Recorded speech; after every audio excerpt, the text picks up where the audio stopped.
CPM Maharashtra याच्यामध्ये अध्यक्ष महोदय सभापती महोदय या संदर्भातला हा खरा विषय आहे। वेळोवेळी याच्यामध्ये सुधारणा करण्यात आल्या। मध्यंतरी शर्तभंगाच्या बाबतीमध्ये सुद्धा रहिवाशांकरता पूर्वी 10% आकारणी होती ती 19 मध्ये 2.5% करण्यात आली। वाणिज्य अधिक वापराकरता 25% होती ती 5% पर्यंत कमी करण्यात आली। शैक्षणिक व धर्मदाय कारणास्तव 10% होती ती 2.5% पर्यंत कमी करण्यात आली। आणि मग सभापती महोदय या बाबतीमध्ये एक अतिशय सकारात्मक भूमिका त्यावेळी शासनाने घेऊन या जमिनीच्या संदर्भामध्ये भाडेपट्ट्याच्या नूतनीकरणाचा विषय असेल, त्या संदर्भातील शर्तभंग, वापरातील बदल, विना परवानगी हस्तांतर या सगळ्याच बाबतीमध्ये जे धोरण 2015 मध्ये होतं आणि जी त्या बाबतीमध्ये ज्या जास्तीची आकारणी होते म्हणून 19ला ते धोरण आपण बदललं आणि त्याच्यामध्ये शिथिलता आणली। सभापती महोदय विशेष करून ग्रामीण भागामध्ये हा प्रश्न नाही आहे, परंतु नागपूरमध्ये शहरी भागामध्ये ज्या धंतोली असेल, रामदासपेठ असेल या भागामध्ये हा विषय अधिक महत्त्वाचा आहे, कारण इथे आकारणी जास्त होते अशी तक्रार आहे। आणि म्हणून अध्यक्ष सभापती महोदय त्याचं नूतनीकरण करून घ्यावं असं ज्यावेळी सातत्याने मान्य जिल्हाधिकाऱ्यांकडून सांगण्यात येत आहे, परंतु रहिवासी ते करत नाही। आणि म्हणून दंडात्मक कारवाई करण्याच्या बाबतीमध्ये कारवाई होईल किंवा 2000 रुपयापर्यंतची कारवाई होईल अशा प्रकारची एक विनाकारण भीती आपल्या रहिवाशांच्या मनात आहे।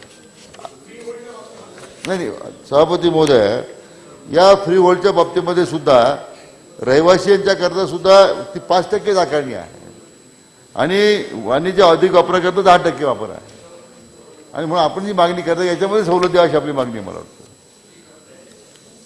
आणि सभापती महोदय म्हणजे धोरणाच्या अंमलबजावणीमुळे उलट सभापती महोदय ज्या काही सवलत देण्यात आलेल्या आहेत पुन्हा एकदा माननीय जिल्हाधिकाऱ्यांच्या मार्फत त्या संपूर्ण रहिवाशांना त्याचं नूतनीकरणाच्या बाबतीमध्ये सूचना देण्यात येतील, पण कुठली दंडात्मक कारवाई करू नका अशा स्पष्ट सूचना शासनातून देण्यात येतील। त्यामुळे तो अतिरिक्त भार रहिवाशांवर येणार नाही।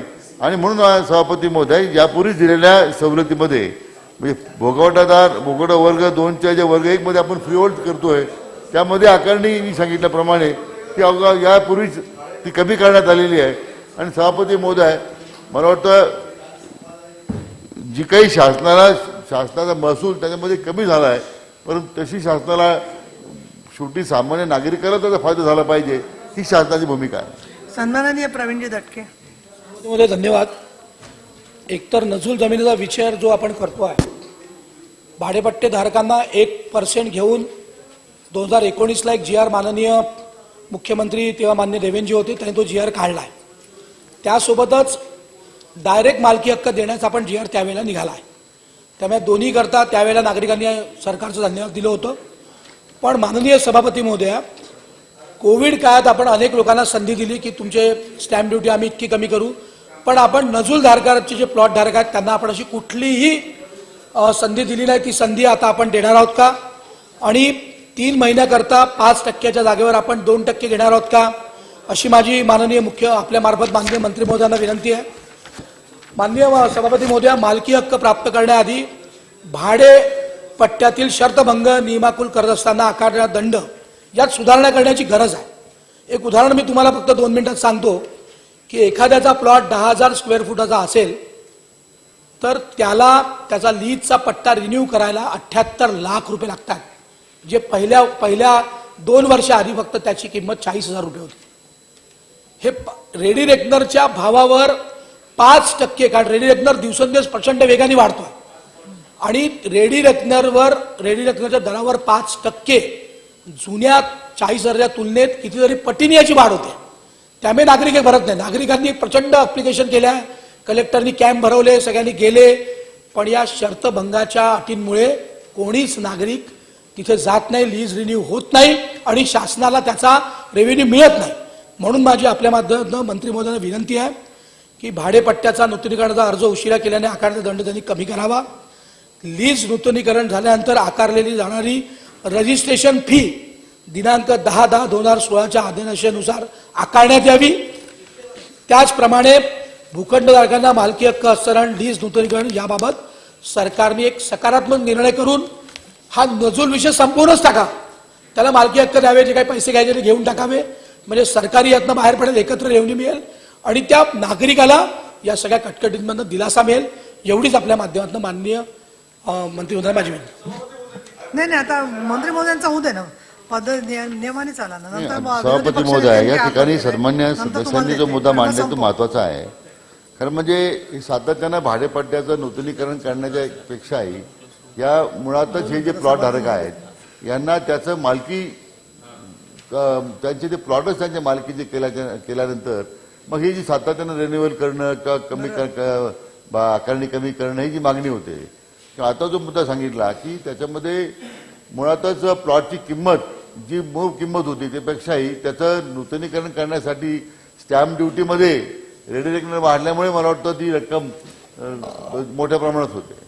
कारण रेडी रेकनरच्या बाबतीमध्ये सुद्धा आपण एक नवीन धोरण आणण्याचा आपला प्रयत्न आहे की हे जे काही रेडी रेकनरच्या सातत्यानं वाढ केल्याचा परिणाम याचा जास्त त्याचा परिणाम सामान्य नागरिकावर जास्त होतो आणि हा स्वतंत्र विषय आहे सभापती महोदय. परंतु या बाबतीमध्ये या सूचना सन्मान्य सदस्यांनी केलेल्या आहेत, निश्चितपणे आपण त्याच्या बाबतीमध्ये विचार करू.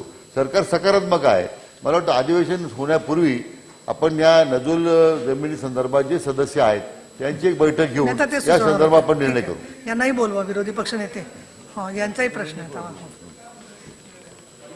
महोदय, प्रवीणजी दटके यांनी जो मुद्दा मांडला त्याला अनुसरून थोडं पुढं मी याच्यात आहे की राज्यात व इतर विभागामध्ये नजूल भाडेतत्त्वावर जमिनीच्या बाबतीत सुधारित दराबाबत धोरण जाहीर करून नागपूर व अमरावती विभागात अंमलबजावणी तात्काळ करण्यावर कोणती कारवाई करण्यात येत आहे, हा माझा एक प्रश्न आहे. दुसरा आहे, नागपूर जिल्ह्यातील नजूल जागेवर प्रदान करण्यात आलेल्या भाडेपट्ट्यांचे नूतनीकरण कालावधी संपुष्टात आल्यानंतरही अनेक भाडेपट्ट्याधारकांनी विशेषतः ज्या जागेवर सदनिकांचे बांधकाम करण्यात आलेले आहेत अशा प्रकरणात या सदनिकाधारक गाळाधारकांचे एकमत होण्याच्या दृष्टीने शासनाकडून काही पुढाकार घेण्यात का?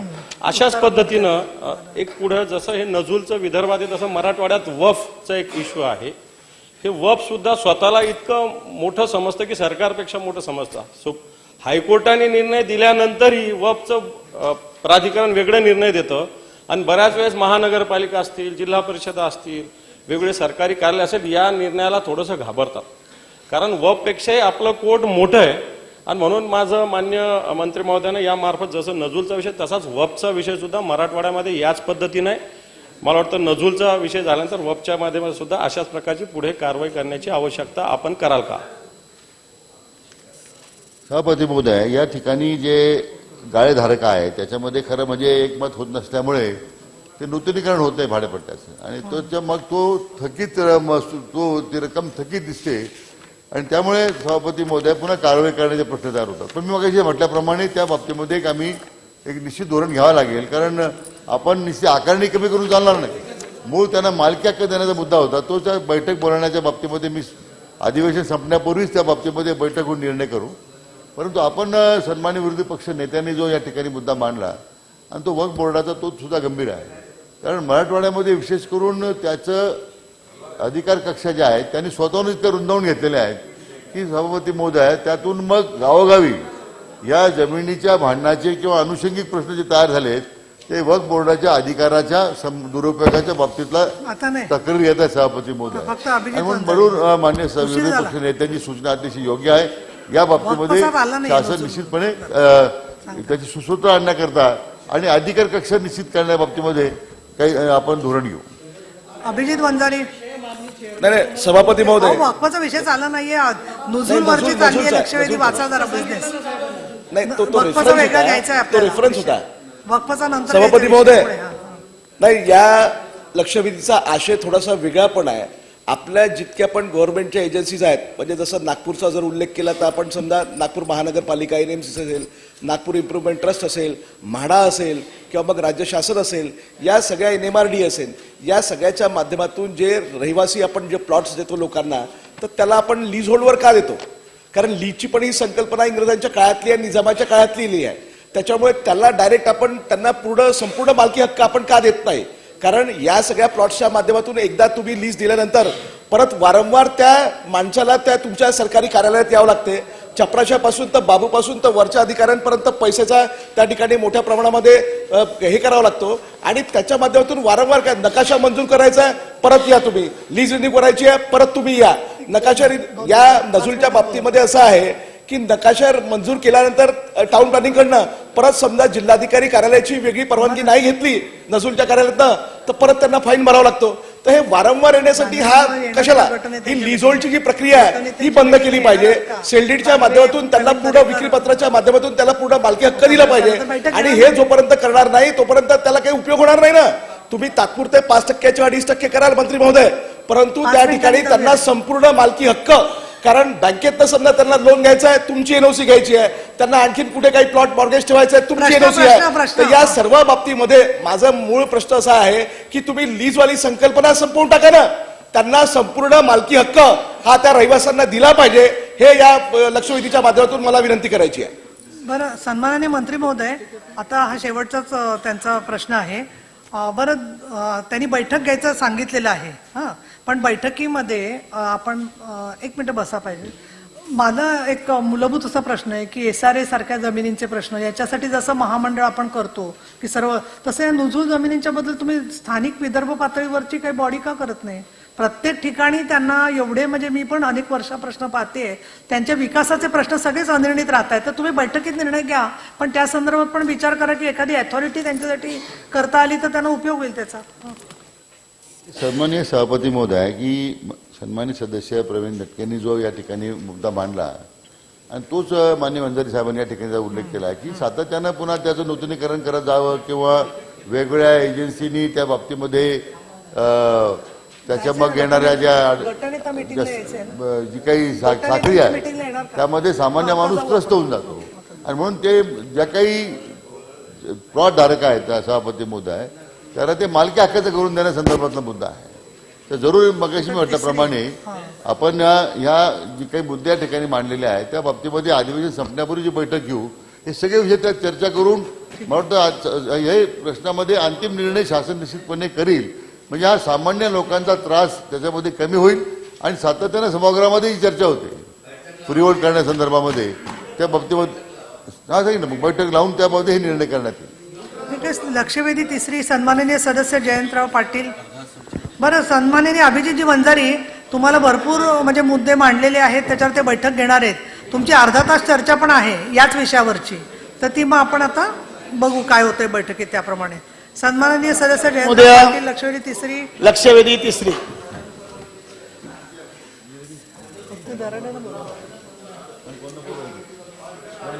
लक्षवेधी तिसरी. तुम्हाला दुपारी बोलायचंय. सभापती महोदय, 11:45 छापल्याप्रमाणे वितरित. सभापती महोदया, साई वैभव सहकारी गृहनिर्माण संस्था यांनी 2006 साली अर्ज केला. मंत्री महोदय, ही कोकणातल्या केंद्रीय कर्मचाऱ्यांची संस्था आहे. सभापती महोदय, याच्यावर अनेक वेळा चर्चा झाली. बरं, एक क्षण. बरं, मी जरा गटनेत्यांच्या मिटिंगला जाते आहे, तर 11:45 सभागृह आपण थांबवून. हो, तुम्ही आता बोलायचंय नंतर माझं झाल्यावर, पण 11:45 आपण थांबवू आणि 12 वाजता रेग्युलर हाऊस होईल. तोपर्यंत नरेंद्र दराडे आपले तालिका सभापती कामकाज करतील. चला बसा. सभापती महोदय, की या कर्मचाऱ्यांनी 2006 साली अर्ज केला त्यावेळेला सभापती महोदय या ठिकाणी आरक्षण होतं रेल्वेचं. मग या कर्मचाऱ्यांनी पाठपुरावा करून हे आरक्षण उठवण्यासाठी प्रयत्न केला आणि आज तिथे आडझोन झालेला आहे. आणि सभापती, कोकणातले केंद्रीय कर्मचारी आहेत, याच्यासाठी 3-4 वेळा खालच्या चौकात वरच्या सभागृहात आम्ही सतत प्रश्न विचारतो. सभापती महोदय, आता जर आडझोन तिथे झालेला आहे तर या ठिकाणी या सोसायटीला प्राधान्याने जागा देण्यात येईल का? कारण ही जागा तशीच होती पडून. यांनी तिथे आरक्षण आहे, ते आरक्षण उठवण्यामध्ये प्रयत्न केला होता. मुद्दा एक, आदर्श घोटाळा झाल्यानंतर या सरकारी जमिनी या सहकारी गृहनिर्माण संस्थांना देताना त्या थांबवण्यात आला आणि एक नवीन धोरण जाहीर केलं त्यावेळेला मंत्री महोदय. आणि ते नवीन धोरण जे जाहीर केलेलं आहे ते धरून नवीन धोरण कधी पूर्ण होणार आणि ते जर झालं तर या सोसायटीला प्राधान्य देणार का? सभापती महोदय, एक जमीन महसूल संहिता 1966 मधील कलम 20(2) अन्वये सदर जागेची चौकशी पूर्ण झाल्यानंतर सदर जागा राज्य शासन मालकीची असल्याने निष्पन्न झाल्यानंतर सदर जागा या संस्थेला देण्याबाबत तत्वर कारवाई होईल का?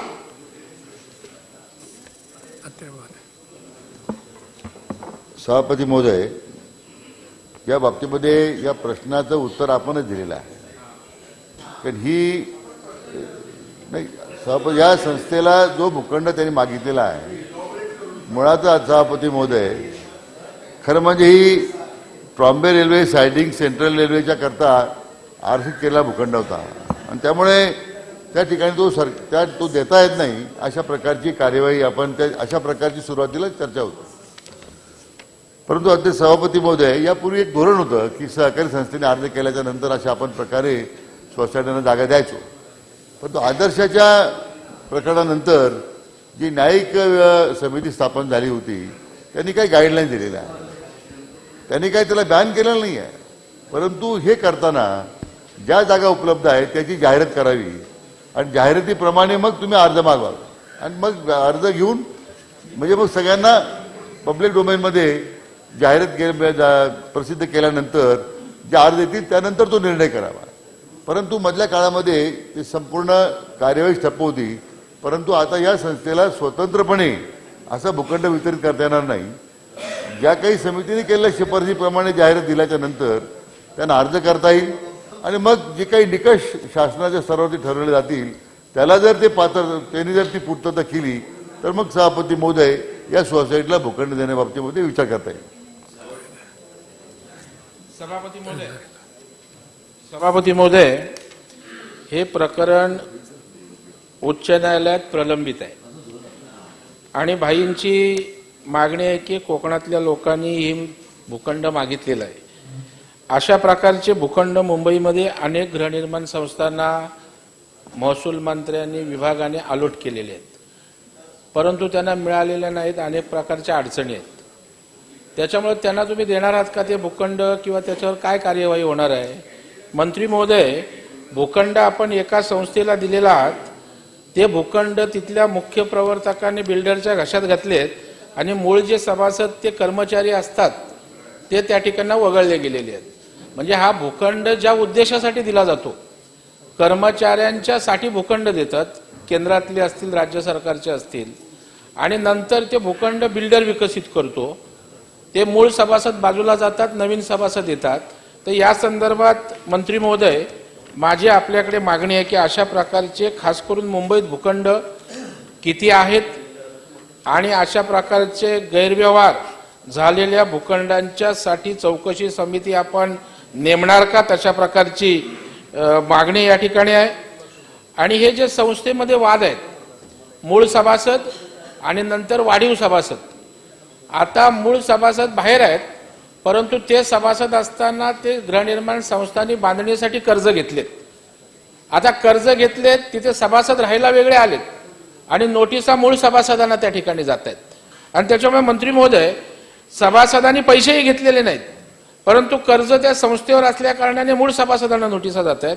तर हा जो काही संस्थेतला बदलांमधला वाद आहे, हा सुद्धा नेमण्यासंदर्भात आपण आपल्या स्तरावर त्या ठिकाणी दखल घेण्याची आवश्यकता आहे. त्यासाठी नेमकं काय करणार आहात? अशा प्रकारचे दोन प्रश्न. आणि तिसरा प्रश्न की आदर्श गृहनिर्माण नंतर झालेल्या घोटाळ्यानंतर त्या ठिकाणी शासकीय भूखंडाच्या संदर्भात शासन वितरणाची एक कार्यपद्धती त्या ठिकाणी करणार होती, तर ते धोरण त्या ठिकाणी झालेलं आहे का? या तीन प्रश्नांची उत्तरं आपल्याकडून त्या ठिकाणी हवी. सभापती महोदय, सन्मान्य नेते सन्मान्य प्रवीण दरेकर साहेबांनी जो मुद्दा शेवटचा उपस्थित केला आहे, ह्या ज्या भूखंड वाटपाच्या कार्यपद्धतीबद्दल जे आता एक धोरण शासनाच्या स्तरावर निश्चित होत आहे आणि त्यामुळे त्या बाबतीमध्ये लवकरच आपण साधारण एक महिनाभरामध्ये किंवा तत्पूर्वी त्या बाबतीत धोरण आपण जाहीर करू, ज्यामुळे पुन्हा एकदा सहकारी संस्थांना अशा प्रकारचे भूखंड मिळण्यासंदर्भात अर्ज करता येतील. सभापती महोदय, दुसरा जो मुद्दा त्यांनी जे उपस्थित केला की या सहकारी ज्या सगळ्या सोसायट्यांच्या मध्ये जे काही मूळ सभासद आहेत आणि जे आता मागच्या दारांना किंवा बॅकडोर एंट्रीने केलेले सभासद आहेत, असे बरेच वाद सहकारी संस्थेच्या गृहनिर्माण संस्थेमध्ये सुरू आहेत. मला वाटतं सहकारी विभागाकडे या बाबतीमध्ये सुनावण्या सुरू आहेत. तर आपण जो प्रस्ताव त्या आपण जी काही या ठिकाणी जी काही सूचना केलेली आहे, तर सहकार मंत्र्यांसमवेत एक बैठक घेऊ, ज्यामध्ये महसूल विभागाचा संबंध असेल तिथे आपण निर्णय करू, सहकार विभागाच्या संदर्भात काही मुद्दे असतील ते सहकार मंत्र्यांना तशी विनंती करू. भाई जगताप. सभापती महोदय, एक तर असं आहे की त्या भाईनी मांडताना त्याच्यामध्ये आपण म्हणालात की त्याच्यामध्ये उत्तरच आहे आणि ते खरं आहे.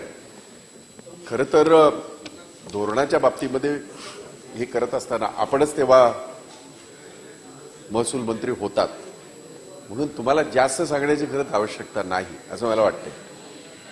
ह्याच्यावरचं आरक्षण आहे हे या लोकांनी, जे रेल्वेचं आरक्षण होतं या लोकांनी, कारण हे सेंट्रल गव्हर्नमेंटचे सगळे कर्मचारी आहेत आणि जवळजवळ 212हून अधिक हे कर्मचारी आहेत, 7 एकर जागाची आहे, त्याचं आरक्षण निष्कासित करण्याचा प्रयत्न आणि काम त्यांनी ते केलं. याचा अर्थ त्यांना काहीतरी वेगळं द्या असं माझं अजिबात म्हणणं नाही. पण जे निकष आता नवीन जे काही सरकार तयार करत आहे, कारण शेवटी सरकारच या गोष्टीचं हे आहे, सरकारच त्याच्यावर निर्णय घेऊ शकतं. ज्या लोकांनी अशा पद्धतीने प्रयत्न करून ती जागा सरकारपर्यंत आणून दिली, सेंट्रल गव्हर्नमेंटची जागा ही आपल्यापर्यंत आलेली आहे, म्हणून त्या निकषामध्ये अशा पद्धतीचा प्राधान्य क्रम हा त्यांना देण्यात यावा, कारण नाहीतर मग कोण त्या बाबतीमध्ये करणारच नाही. आणि म्हणून प्रवीण दरेकरांच्या त्या प्रश्नाचं उत्तर आलेलं नाही. एकतर एकट्या मुंबईमध्ये महाराष्ट्रामध्ये 32,000 कॉपरेटिव्ह सोसायटी आहेत. तुम्ही तेव्हा होता, एक बैठक लावली होती तुम्ही, आणि त्यांचे वेगळे वेगळे प्रश्न आहेत. परंतु जो मूळ सदस्य आहे त्याच्यानंतर मग जे काही प्रकार घडतात या गाईडलाईनमध्ये त्याचंही अंतर्भूत करा, जेणेकरून त्याला पायबंद होईल. नाहीतर सगळाच सावळा गोंधळ आहे, अनेक गोष्टी त्याच्यामध्ये अयोग्यरित्या आहेत. जर सरकार नवीन धोरणाचा विचार करतच आहे तर त्या सगळ्या त्रुटी दूर करून तशा पद्धतीचं धोरण आणणार का, आणि या सगळ्या अशा पद्धतीने जे प्रयत्न करणार आहेत त्यांना प्राधान्यक्रम देणार का? लक्षवेधी. सभापती महोदय, सन्माननीय सदस्य भाई जगताप साहेबांनी जो मुद्दा उपस्थित केला अतिशय योग्य आहे. कारण पुन्हा पुन्हा आपण ते भूखंडाचं वाटप करताना मग त्या सहकारी संस्थेच्या क्रेडेन्शियलबद्दल ज्या प्रश्न तयार होतात, मग असे नंतर प्रश्न उपस्थित होतात. आणि यापूर्वी काही संस्थेमध्ये आपण LY दिले आणि मात्र नंतर ते प्रमोटरच गायब आहे, अशा प्रकारची काही उदाहरणं समोर आलेली आहेत. मग मी गृहनिर्माण खात्याचा मंत्री असताना ते सभापती महोदय लक्षात आले. आणि मग जी काही सन्मानित सदस्य प्रवीण दरेकर साहेबांनी सुद्धा सांगितलं, या सगळ्याचा एकत्रित विचार करून ह्या त्रुटी त्यातून दूर करताना हे नवीन धोरण जे आपण घेऊ, या सगळ्या त्रुटी त्यातून दूर करू आपण, आणि जेन्युइन जे लाभार्थी आहेत, जे पात्र आहेत, ज्यांना आवश्यक आहे त्या सहकारी संस्थेला त्याचा लाभ कसा मिळेल तो विचार सरकार करेल. आणि ह्या सहकारी संस्था ज्यांनी अर्ज केलेले आहेत परंतु ह्या आदर्शाच्या नंतर ज्यांचे अर्ज प्रलंबित आहेत त्यांना निश्चितपणे आपण प्राधान्य देऊ. लक्षवेधी क्रमांक 4. लक्षवेधी क्रमांक 4 वितरित केल्याप्रमाणे. सभापती महोदय, राज्यातील लाखोच्या संख्येनं मेंढपाळी व्यवसाय करणाऱ्या माझ्या समाजाच्या संदर्भातला हा महत्त्वपूर्ण विषय आहे. आणि माननीय सुधीर भाऊ वन खात्याचे मंत्री आहेत आणि राधाकृष्ण विखे पाटील साहेब हे पशुसंवर्धन खात्याचे मंत्री आहेत, आणि OBC मंत्र्यांच्याकडेही काही यातला भाग येतोय. तर मी आपल्या माध्यमातून माननीय सुधीर भाऊंच्याकडं हा विषय मांडतो की राज्यामध्ये मेंढपाळ, भटकंती करणारा मेंढपाळ आणि गावाकडे राहणारा मेंढपाळ, तर भटकंती करणाऱ्या मेंढपाळांचे जे प्रश्न आहेत चराई कुरणाच्या संदर्भातले, पावसाळ्याच्या 4 महिन्याच्या काळामध्ये चराई कुरण उपलब्ध होत नाही आणि मेंढपाळांचं त्यामध्ये प्रचंड हाल होतंय. मी आपल्या माध्यमातून मंत्री महोदयांच्याकडे विनंती करतो की यातून काहीही मार्ग काढून कसल्याही परिस्थितीमध्ये या मेंढपाळांना चराईचे पास मिळाले पाहिजेत. आणि दुसरीकडे आपली तरतूद आहे चराई भत्ता त्यांना देणं, तोही त्यांना मिळत नाही. म्हणजे दोन्हीकडून अडचणी होत आहेत. वन विभागाचे अधिकारी आणि मेंढपाळांच्या मध्ये वारंवार संघर्ष होतोय, मारहाण होतीये. त्यांच्याकडून सुधीर भाऊने एक आमची मिटिंग घेतली होती, त्याबद्दल मी सुधीर भाऊ आपलं अभिनंदन करतो. 19 ऑक्टोबरला खूप चांगली मेंढपाळांच्या बरोबर मिटिंग झाली आणि त्यामध्ये सविस्तर चर्चा झाली. 2-2 लाख 3-3 लाख रुपयाचे दंड त्यांना झालेले आहेत. आता मेंढ्याची सगळी किंमत केली तर आम्ही तेवढा दंड भरू शकत नाही. तर हा जर चराईचा प्रश्न मिटला तरच मेंढपाळी व्यवसाय हा राहू शकतो, नाहीतर मेंढपाळी व्यवसाय राहू शकत नाही. म्हणून सुधीर भाऊंकडे माझी विनंती आहे, काही मार्ग काढून याच्यावरती तुम्ही चराई पास देण्याची व्यवस्था करणार आहात का? सभापती महोदय, मी सर्वप्रथम श्री सन्माननीय सदस्य गोपीचंद पडळकर यांचं अभिनंदन करेन की त्यांच्या मातोश्री या निवडून आल्या, म्हणून पहिल्यांदा मी त्यांचं अभिनंदन करेन. हे अभिनंदन करताना त्यांनी एका महत्त्वाच्या प्रश्नाच्या संदर्भात सभागृहाचं आणि आमच्या विभागाचं आणि शासनाचं लक्ष वेधलं आहे. मेंढी चराईच्या बाबतीमध्ये मी वस्तुस्थिती सभागृहाच्या लक्षात आणून देतो आणि या संदर्भात काय निर्णय शासनाच्या वतीने घेता येईल हेही उत्तरामध्ये नमूद करतो. 6 मे 2008ला एक GR काढण्यात आला आणि त्या GR नुसार या संदर्भामध्ये सप्टेंबर ते मे महिन्यापर्यंत चराई पास देण्याची अनुमती देण्यात आली, जे आजही देण्यात येते.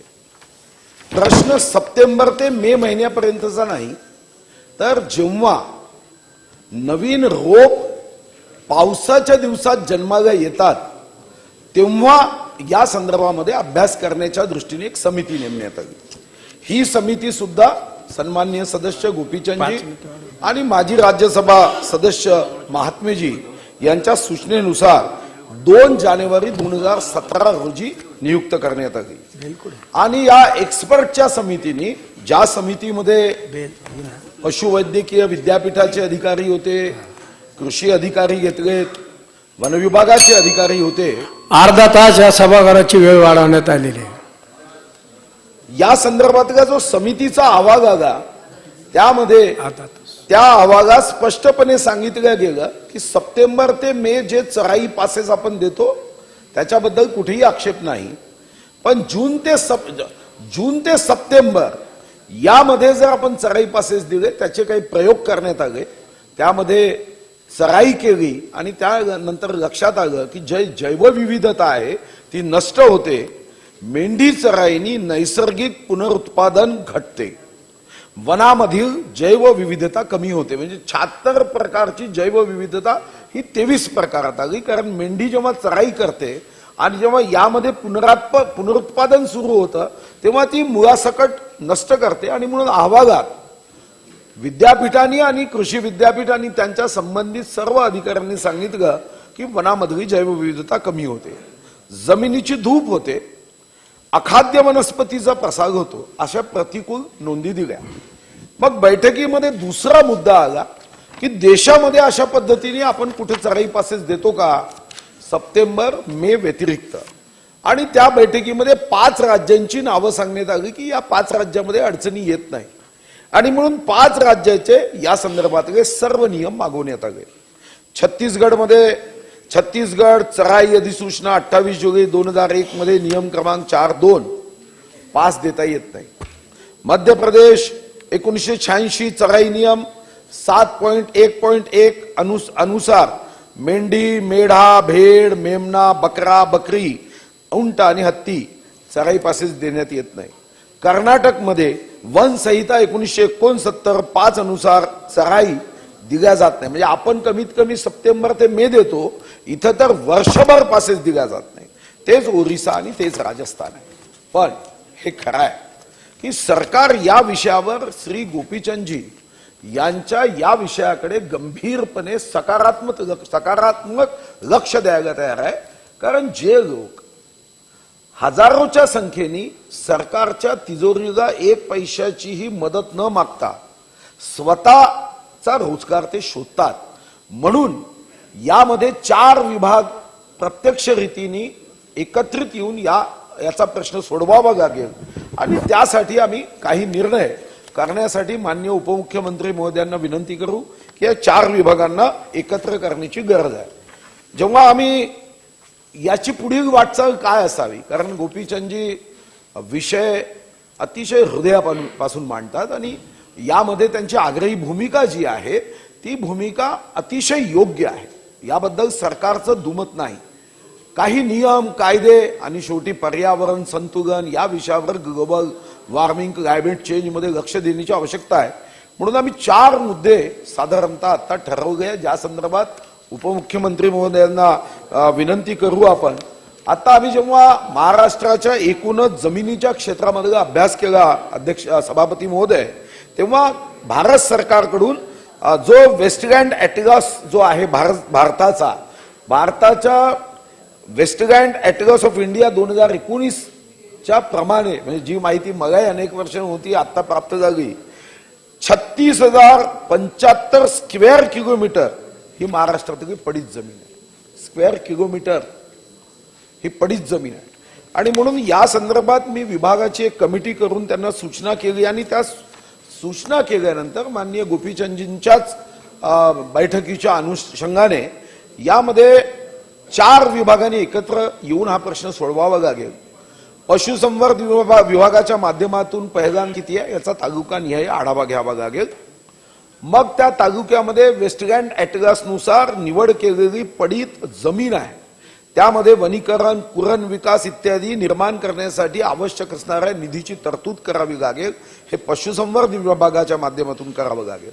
महसूल विभागाच्या माध्यमातून या ठिकाणी तालुकानिहाय पडीत जमिनीचा शोध, कारण महसूल विभागाकडे रेकॉर्ड आहे, त्यासोबत खाजगी पडीत जमिनी संपादित करण्याची आवश्यकता असेल, जर एखाद्या तालुक्यात नसेल तर ते करण्याच्या दृष्टीने प्रयत्न, आणि पशुसंवर्धन विभागाला या संदर्भातले मेंढी चराईच्या पासेसची संपूर्ण यंत्रणा कार्यान्वयन करण्याचा निर्णय, वसंतराव नाईक विमुक्त जाती व भटक्या जमाती विकास मंडळाला निधी देऊन मेंढपाळांचे काही घराचे विषय आहे यांचं जीवनमान उंचवण्यासाठी आर्थिक सहाय्य वित्तमंत्री आणि उपमुख्यमंत्र्यांसोबत आम्हाला बैठक घेऊन करावी लागेल. आणि मग वन विभाग या जमिनीवर कॅम्पा किंवा इतर माध्यमातून निवड झालेल्या पडीत जमिनीवर गवत वर्गीय वृक्ष प्रजाती फोडर ट्री लावे. पण हा सगळा पुढच्या 1.5-2 वर्षाचा कार्यक्रम. आता तर तातडी आहे, 2008 पासून आतापर्यंत बंद आहे, पण तरी गोपीचंदजी ज्या भावना व्यक्त करतात आग्रहाने, आणि यासाठी मग दुसरा तात्पुरता हा आम्ही निर्णय केला आहे, ज्याच्यामध्ये गोपीचंदजींशी व्यक्तिगत बोलून मग करता येईल. कारण या ठिकाणी 2-3 जिल्ह्यामध्ये हा मुद्दा जास्त प्रामुख्याने उपस्थित केला जातो. आणि यासाठी सद्यस्थितीमध्ये 1000 हेक्टरपैकी 900 हेक्टर जमीन ही आम्ही आता आयडेंटिफाय वन विभागाची केली आहे. फक्त गोपीचंदजींना एवढीच सूचना असेल की हे 2 वर्षाच्या कार्यक्रमाची रचना होईपर्यंत आपला जो प्रश्न आहे, सप्टेंबर ते मे प्रश्नच उपस्थित होत नाही, मे ते सप्टेंबर पावसाच्याच दिवसाचा हा प्रश्न आहे. आणि यासाठी अमरावती असेल, बुलढाणा असेल, जे 4 जिल्हे त्यांनी सुचवले त्या ठिकाणी आम्ही काही वनजमीन ही आम्ही आरक्षित करतोय. आणि इथं एक अर्धबंदिस्त चराई, अर्धबंदिस्त म्हणजे पूर्ण जंगलामध्ये जाऊन पुनरुत्पादन न थांबवता, कारण सर्व जंगलात गेल्यावर नुकसान होण्याची शक्यता आहे, आणि यामध्ये 1000 हेक्टर जमीन ही उपलब्ध करावी. 900 हेक्टर आयडेंटिफाय केली आहे, पुन्हा मी 100 हेक्टर आयडेंटिफाय करायला सांगितली आहे. आणि जे काही आमचे मेंढपाळ बांधव असतील त्यांचं नेतृत्व गोपीचंदजी करतात, त्यांच्यासोबत बसून या जमिनीवर आपण निश्चितपणे त्यांना मदत करू. सरकार अतिशय सकारात्मक पद्धतीने या प्रश्नावर, इतर राज्यामध्ये या संदर्भामध्ये तर चराईचे पासेस देण्याची पद्धतच नाही, पण महाराष्ट्र हे अहिल्याबाई होळकरांचं ही जन्मभूमी राहिली आहे, आणि त्या जन्मभूमीच्या स्थानी असा अन्याय हे सरकार होऊ देणार नाही, हा विश्वास सन्माननीय सदस्यांना मी देतो. जानकर साहेब,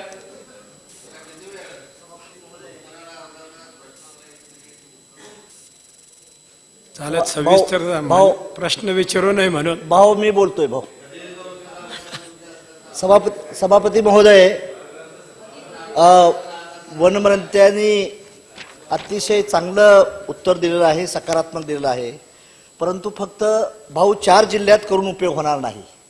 राज्यामधल्या 33 जिल्ह्यामध्ये वेस्टलँड अक्रॉस ऑफ द इंडियाच्या सर्वेअन्वये प्रत्येक जिल्ह्यामध्ये क्लस्टर करावं फॉर सेपर्ड कम्युनिटीसाठी आणि त्यांच्या मुलांच्या शिक्षणासाठी त्या लोकरीपासून ऊल तयार होणार आहे, ते उद्योगधंदे देखील त्यातून मोठ्या प्रमाणात मिळतील. आणि त्यासाठी जर तुम्ही अहिल्याबाई होळकर पुण्यश्लोक अहिल्याबाई होळकर महामंडळ जे पशुसंवर्धनच्या अंडर येते त्याला जर एक 2000 कोटीचं भाऊ बजेट वाढवलं तर इट इज पॉसिबल आहे. म्हणजे पुन्हा पुन्हा प्रश्न येणार नाही. आणि त्या समाजाने किती दिवस मेंढ राखावती, त्यांची पोरं IAS IPS member of parliament काही MLA MP झाली पाहिजेत. त्या दृष्टीनं जर स्वतः जर क्लस्टर हाऊस त्यांच्यासाठी बनवलं, वन विभागाची जमीन ज्या आपल्या वेस्टलँड लँड आहेत त्या लँडसाठी जर क्लस्टर बनवलं तर आपण बनवावं, ही माझी नम्र आव्हान विनंती आहे. सन्माननीय जानकर साहेबांनी एक महत्वाचं सजेशन दिलं आहे, उत्तम सजेशन आहे. आणि त्या संदर्भात माननीय उपमुख्यमंत्री महोदयांना आमच्यातर्फे जेव्हा विनंती केली जाईल तेव्हा या प्रश्नावर सुद्धा या महामंडळाच्या माध्यमातून, आणि तुमच्या मताशी मी सहमत आहे, कदाचित आज जेव्हा मी माहिती घेतली की महाराष्ट्राच्या मेंढीचं जे वूल आहे ते जगातलं सर्वोत्तम आहे, आणि म्हणून आपण मांडलेली सूचना जी आहे या सूचनेच्या संदर्भामध्ये त्या बैठकीत सुद्धा आपण चर्चा करू. सभापती महोदय, माननीय मंत्री महोदयांनी खूप पॉझिटिव्ह बोलले, पण 80% जे तुम्ही बोललात ते आम्हाला उत्तरामध्ये आलेलं आहे. 20% तुमची जी भूमिका अत्यंत चांगली आहे. आम्हाला एवढंच या निमित्ताने सांगायचं की हा जो एक शेवटचा वर्ग आहे आणि हा जो या क्षेत्रामध्ये जातोय, कोणालाही काही हाऊस नाही आहे की बा या क्षेत्रामध्ये त्यांनी करावं. प्रत्येकाला असं वाटतं की आपला मुलगा काहीतरी शिकावं, काहीतरी व्हावं. तो हा शेवटचा घटक आहे. माझी नम्र विनंती राहणार आहे की ह्याला टाइम बाउंडेड जर आपण जर दिलं नाही तर त्याला अर्थ राहणार नाही. वनमंत्र्यांनाही माहिती आहे की आपल्याला काय वेळी थोडा जरा लेट गो काही गोष्टी कराव्या लागतात, आणि हे आपण या राज्याने केलेलं आहे.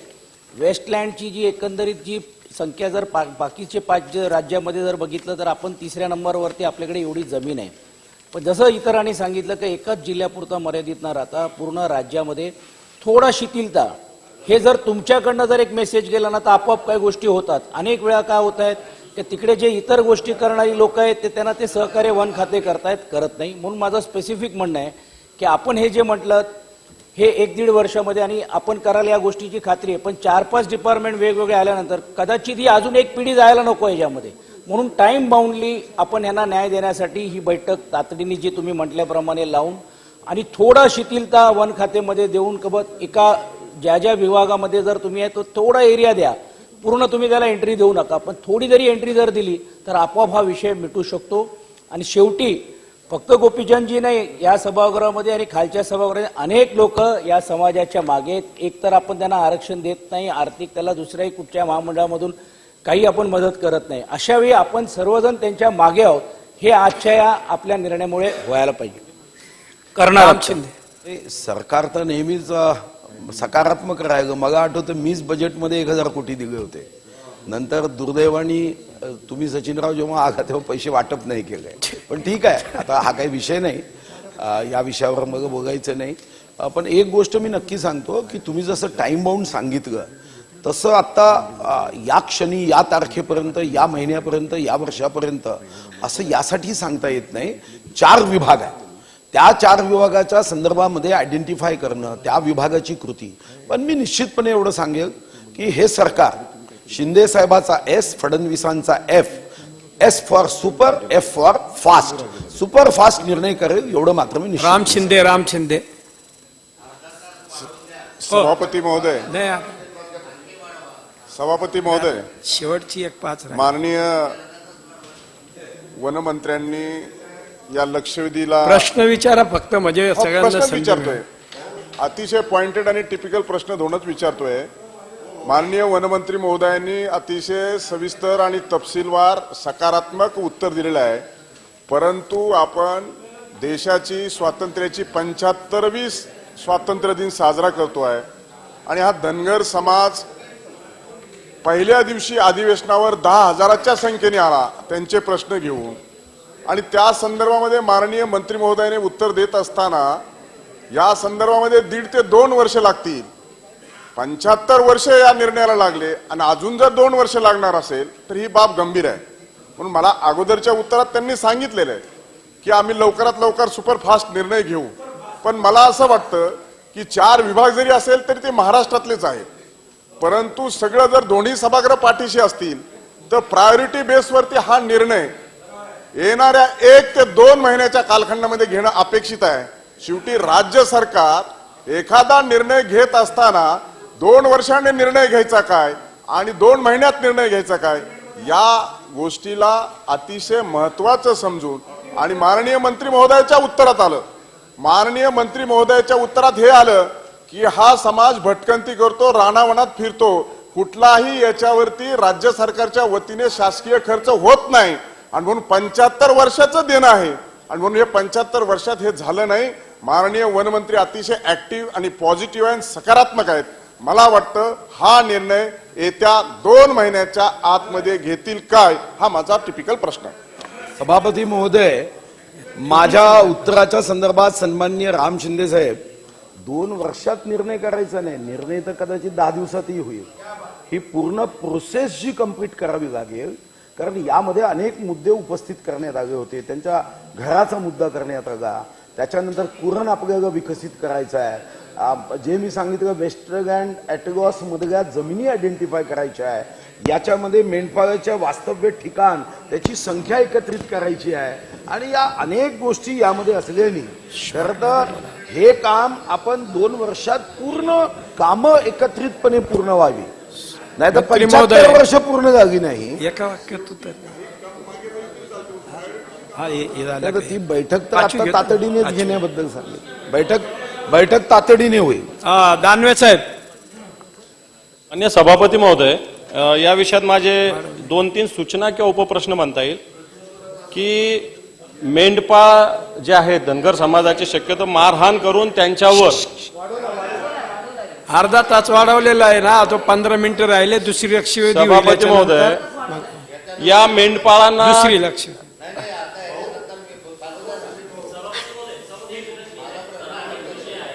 नाही. आता तुमचाच प्रश्न आहे ना बाबा. सभापती महोदय, तुमचाच प्रश्न सोडला ना त्यांनी मंत्री महोदय. सभापती महोदय,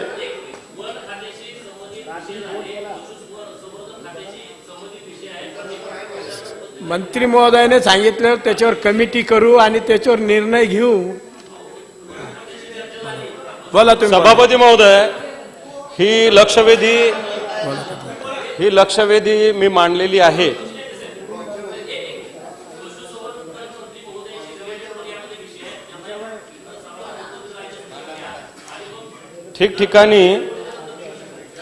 ठिकठिकाणी मेंढपाळांना मला असं वाटतं मारहाण करून खोटे गुन्हे दाखल करण्याचे प्रकार ठिकठिकाणी होतात आणि म्हणून अशा प्रकारे खोटे गुन्हे दाखल करणाऱ्या पोलीस अधिकाऱ्यावर सुद्धा एक कारवाई होण्याची आवश्यकता आहे. खूप ठिकाणी अशा घटना घडतात की मेंढपाळावर चुकीचे गुन्हे दाखल केले जातात आणि मग त्यांना, कारण ते फिरतीवर असतात, पोलिसांना एखादी तक्रार घेतात नाही तर नाही घेत. याच्याविषयीसाठी माझी सूचना आहे की याच्याविषयी सुस्पष्टपणे काहीतरी कारवाई करण्याचं निर्देशित करावं. मेंढपाळांना उदरनिर्वाहासाठी कायमस्वरूपी जमीन उपलब्ध करून देण्यासाठी सुद्धा शासनाने कारवाई करण्याची आवश्यकता आहे.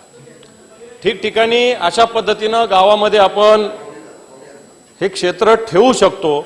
आणि दुसरं असं माझं याच्यात सजेशन आहे की प्रायोगिक तत्वावर वृक्ष लागवडीसाठी काही अटीवर चराई वन जमीन उपलब्ध करून द्यावी मेंढपाळांना. जर असं दिलं तर आणि त्याचप्रमाणे आता 5वी घ्यायची. आता 5वी नाही घ्यायची, आता सांगितलं मगापासून प्रश्नोत्तर सुरू करायची. आता काय चाललंय? हा, चराई वन जमीन उपलब्ध करून द्यावी आणि या मेंढ्यांना पशु विमा संरक्षण देण्यासाठी शासनाने येणाऱ्या काळात काही कारवाई करेल का, अशा प्रकारचा माझा आपल्या मार्फत मान्य मंत्री महोदयांना प्रश्न आहे. नाही, मी उलटा वेळेस सभापती महोदय, माननीय विरोधी पक्षनेते सन्माननीय अंबादासजी दानवे यांनी खोटे गुन्हे पोलीस दाखल करतात असं उपस्थित केलंय. त्यांनी जर यादी दिली तर माननीय गृहमंत्री आदरणीय DCM साहेबांना ती यादी देऊन त्याच्यावरची चौकशी करण्याच्या संदर्भात मी विनंती निश्चित करेन. कितवी लक्षवेधी चालली आहे?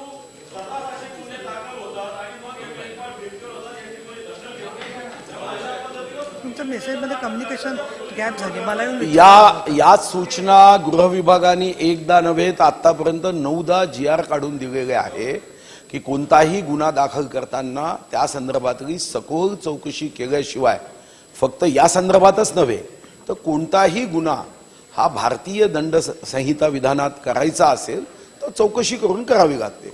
पण काही पोलीस स्टेशनमध्ये जर चुकीची कृती कोणी करत असेल किंवा तो अधिकारी हा अशा पद्धतीने अन्याय करत असेल, शोषण करण्याचा प्रयत्न करत असेल, तर अशाच्या संदर्भात माननीय उपमुख्यमंत्री महोदयांना या संदर्भामध्ये आपण दिलेल्या तक्रारी आम्ही व्यक्तिगत रीतीने मी स्वतः लक्ष घालून चौकशीसाठी देऊ. दुसरा मुद्दा की वन विभागाने 900 हेक्टर जमीन आयडेंटिफाय केली आहे, ज्याच्यामध्ये आता अर्धबंदिस्त स्वरूपामध्ये द्यावी अशी सूचना आहे. तिसरा महत्वाचा मुद्दा जो अतिशय महत्वाचा आहे, कारण आपण पासेस सप्टेंबर ते मे देतो, मे ते सप्टेंबर पुनरुज्जीवन थांबतं. आणि सध्या तुम्हालाही माहिती आहे की आपण ग्लोबल वॉर्मिंग, क्लायमेट चेंज याच्यात अटकलो आहे आणि आपण जर पुनरुज्जीवन थांबत गेलं तर अडचणी निर्माण होतात. यासाठी आपण ॲटलास काढला आहे. त्याच्यानुसार वेस्टलँड ॲटलासनुसार 36,000 स्क्वेअर किलोमीटर आहे, हेक्टर एकर नाही, फार मोठी जमीन आहे. आता हे तर आता या 8 दिवसात आपल्या लक्षात आलं जेव्हा या विषयावर आपण मदत करावी ही भूमिका घेतली, तर निश्चितपणे या संदर्भामध्ये जेव्हा माननीय उपमुख्यमंत्री महोदयांना विनंती करून संबंधित सर्व सचिव, संबंधित सर्व मंत्री यांना एकत्रित करून हे सर्व विषय तुमच्या सहित ज्यांनी इथं मुद्दे उपस्थित केले त्यांच्या सहित ही बैठक आयोजित करायची विनंती करू आणि माननीय उपमुख्यमंत्री महोदयांनी बैठक आयोजित केली, त्याच्यात आपण एक लॉंग टर्म प्लॅन करू. आपल्या लक्षवेधीचं विशेष बैठक संपते. ताबडतोब 5 मिनिटांनी आपला प्रश्नोत्तराचा तास सुरू होणार आहे. चला.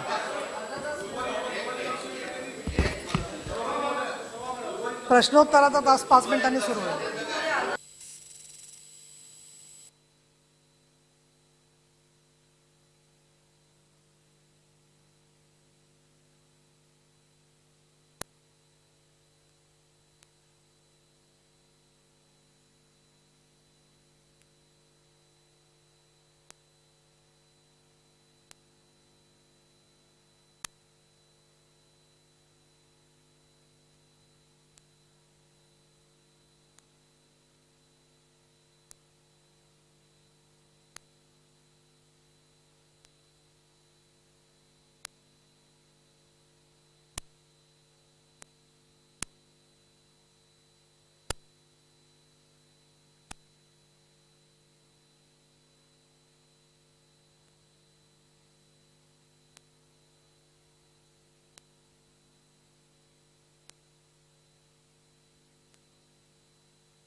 माननीय सभापती महोदया,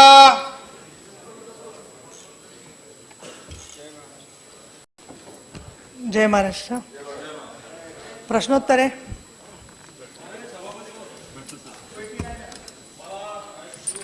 द्यायचं आहे. आपण आपल्याला विनंती केलेली आहे. मी काय माननीय सभापती महोदया, तेच बोलले ना. हा. मला काल एका विषयामध्ये आपल्या आम्ही एक मुद्दा मांडला होता, याच्याविषयी आम्ही 289 मांडलेलं आहे. आणि काल माननीय उपमुख्यमंत्री ज्या विषयावर बोलले, त्यांनी न्यायालयीन प्रक्रियेमध्ये हे काम चालू आहे अशा प्रकारचं सांगितलं. न्यायालयामध्ये अशा पद्धतीनं एक केस चालू आहे असं सांगितलं. त्यामुळं आपल्याला सभागृहात बोलता येत नाही असं सांगितलं. काय परंतु काय प्रत्यक्षात म्हणताय तुम्ही? जो NITचा भूखंड तो रद्द करण्याचा जो मुद्दा आहे त्याच्यावर 289 मी दिलेला आहे, आम्ही दिलेला आहे सगळ्यांनी. आणि म्हणून या संदर्भात मी आपल्याला विनंती करेल की हा 289 आपण घेतला पाहिजे. या 289 मध्ये काल माननीय उपमुख्यमंत्र्यांनी या संदर्भात खुलासा केला, परंतु हे करत असताना आम्हाला आपण बोलू दिले नाही. या संदर्भात जे झालेल्या घटना आहे याच्यामध्ये आम्हाला भूमिका मांडता दिली पाहिजे. एकीकडे सत्ताधारी पक्ष, एकीकडे सत्ताधारी सभागृहाला सांगू इच्छिते की मी परवानगी दिलेली नाही. प्रश्नोत्तराच्या तासानंतर आपण 289 ला परवानगी देऊ शकते मी. त्याच्यामुळे तुम्ही शांत राहा ना. तुम्हाला कामकाज चालवायचं आहे ना. स्वतः तुमच्यासारखे सिनियर मंत्री आपण असं कसं बोलताय? मी दिला का? मी अजून निर्णय दिलेला नाहीये. कृपा करून शांत बसा, खाली बसा. सन्माननीय विरोधी पक्षनेते महोदय, मी प्रश्नोत्तर पुकारली आहेत ना. मी प्रश्नोत्तर पुकारली आहेत. मी तुम्हाला प्रश्नोत्तराच्या तासानंतर परवानगी देते. सन्माननीय विरोधी पक्षनेते महोदय, मी आपल्याला 289 मांडायला परवानगी देते, पण प्रश्नोत्तराच्या तासानंतर. आपणही आता बरेच अनुभवी झालेले आहात. आपल्याला सर्वांना कल्पना आहे की प्रश्नोत्तराच्या नंतर 289 मांडायला मी आपल्याला परवानगी देते. कृपा करून सहकार्य द्या अशी माझी विनंती आहे. मी आता त्यांना तुम्ही परत नंतर डिस्टर्ब करू नका त्यांच्या 289च्या वेळेला. प्रश्न पहिला 15,137 गोपीचंद पडळकर. हे काय झालं? प्रश्न त्यांचं नाव नाहीये, फक्त पडळकरांचं नाव आहे. पण विचारा. पण प्रश्न आता सगळं विचारला पाहिजे ना सभापती महोदय. बरोबर आहे, पण आता तर होते ना पडळकर. ते आता लक्षवेधीच्या कारणाने बाहेर बरं, गेले. घ्या. प्रश्न क्रमांक 15,137.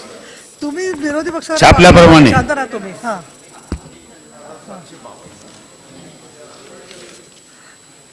सभापती महोदय, या प्रश्नाच्या अनुषंगाने सोलापूर जिल्ह्यातील पुनर्वसन अधिकाऱ्याने ज्या पद्धतीनं देवाणघेवाण केलेली आहे आणि गुन्हा देखील उपोषण केलं तर त्याच्यावरती गुन्हा दाखल झाला. म्हणून याची कोण उत्तर देणार चौकशी आहे? करून दोषीवर कारवाई करणं अपेक्षित होतं. मंत्री कोण उत्तर देणार आहे? परंतु सन्माननीय भुमरे. मंत्री महोदयांनी जे छापील उत्तर दिलंय ते थातूर मातूर आणि गोलगोल करण्याचं उत्तर आहे. त्यामुळे जे या चौकशीमध्ये दोषी आढळलेले आहेत त्याच्यावरती कठोर कारवाई करण्याच्या दृष्टिकोनातून आपण काय भूमिका घेतली आहे ते या ठिकाणी प्रश्नार्थ सांगा. सन्माननीय सदस्य रामभाऊ शिंदे यांनी या चौकशीविषयी जे विचारलेले की बरं, आता त्या लक्षवेधी कधी जे अधिकारी यांच्यावर आपण थातूरमातूर कारवाई केलेली. थातूरमातूर कारवाईने त्यांच्यावर जे काही चंदन शिवे यांनी निवेदन दिलं आणि निवेदनात सकाराम हरी कदम यांना दुबार जमीनची वाटप करण्यात आली.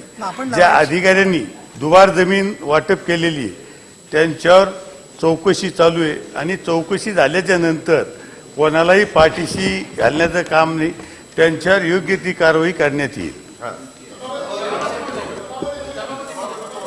माननीय सन्माननीय शिंदे साहेब, मी आपल्याला देणार आहे. शशिकांत शिंदे बोल, थोडं विचारू दे. शेवटचा प्रश्न परत देते. सभापती महोदया, उत्तरामध्ये स्पष्ट शब्दात दिलेला आहे. यामध्ये दुबार त्या ठिकाणी जमीन वाटप झालेले मान्य सुद्धा केलेले आहे. घटना घडली नोव्हेंबरला. या अधिकारी आणि संबंधित यामध्ये रॅकेट आहे. या रॅकेटच्या संदर्भामध्ये आपण पूर्ण चौकशी केलेली आहे असं सांगताय. त्याची चौकशी समिती नेमली. माझं म्हणणं आहे की ज्यावेळेला आपल्याला अशा पद्धतीने तथ्य दिसून आलेलं आहे, सरकारची जमीन एकाच खातेदाराला 2 वेळा वाटप करण्याचा जर त्या ठिकाणी भ्रष्टाचार झाला असेल तर ताबडतोब त्यांच्यावर पोलीस फौजदारी गुन्हा दाखल केलेला आहे का? आणि त्या अधिकारी आणि संबंधित असलेल्या लोकांची चौकशीमध्ये समितीमध्ये काय निर्माण झालेला आहे, अहवाल काय आलेला आहे, ताबडतोब त्यांना त्या ठिकाणी सस्पेंड किंवा डिसमिस करून चौकशी करताना पोलीस गुन्हे दाखल करणार आहात का? अद्याप अहवाल आलेला नाही. चौकशी सुरू आहे. चौकशी झाल्याच्या नंतर त्यांच्यावर योग्य ती कारवाई करण्यात येईल. मी याच्या अगोदर मी सांगितलं, कोणत्याही अधिकाऱ्याला पाठीशी घालण्यात येणार नाही. जे अधिकारी चौकशीत आढळतील त्यांच्यावर कारवाई करण्यात येईल. सन्माननीय शिंदे, सभापती महोदया, आपल्याच एक मिनिट प्रश्नावर शिंदे साहेब, एक मिनिट त्याचा पूर्ण होऊ दे. परत हरकत काय आहे? हा, अधिकारी सध्या कुठं आहे? ते अधिकारी त्याच जागेवर आहे का त्यांना त्या ठिकाणी निलंबित करण्यात आलेला आहे? त्यांना निलंबित करण्यात आलेलं नाही. चौकशी चालू आहे. मी अगोदर ऐकून घ्या.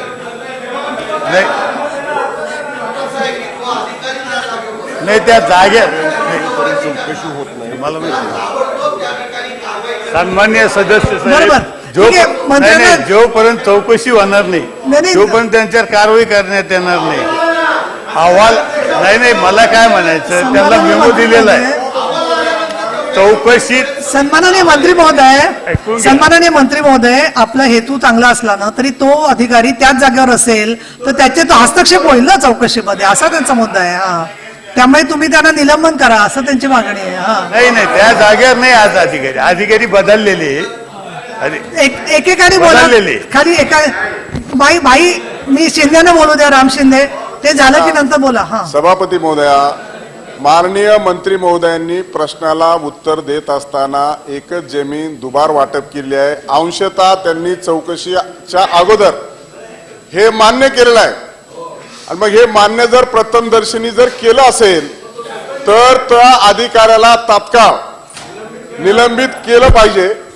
आणि त्याची चौकशी किती दिवसात करणार आणि त्या चौकशीचा अहवाल किती दिवसात येणार? शेवटी सभागृहामध्ये हा प्रश्न येण्याच्या अगोदर 45 दिवस हा प्रश्न दिलेला आहे आणि त्या 45 दिवसामध्ये ही चौकशी होणं अपेक्षित होतं.